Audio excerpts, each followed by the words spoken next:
ఎంబర్వేల్ లోయలో ఒక పురాతన సంరక్షకుని పర్యవేక్షణలో శాంతి వెల్లివిరిసింది. ఇది ఒక అందమైన ప్రదేశం. పర్వతాలు, అడవులు, నదులు ఈ ప్రాంతానికి ప్రత్యేక ఆకర్షణ. ప్రజలు సంతోషంగా జీవిస్తారు. ప్రతి ఉదయం సూర్యుడు బంగారు కిరణాలతో లోయను నింపుతాడు.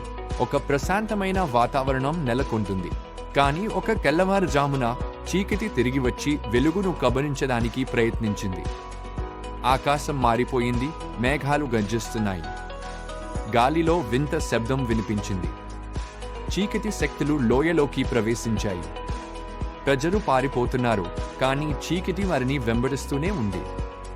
ఆ రోజు లోయ తన శాంతిని కోల్పోయింది. ఒక విషాదకరమైన సంఘటన.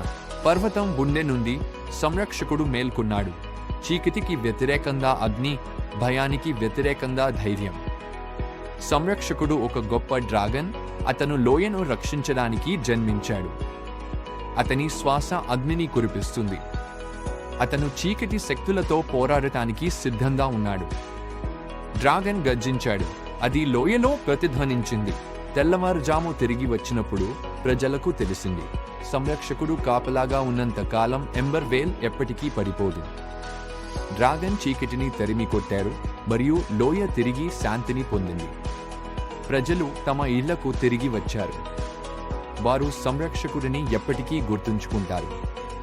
ఎంబర్వేల్ లోయ ఎప్పటికీ సురక్షితంగా ఉంటుంది. లోయ ప్రజలు శాంతియుతంగా జీవిస్తారు, ఆనందంగా ఉంటారు.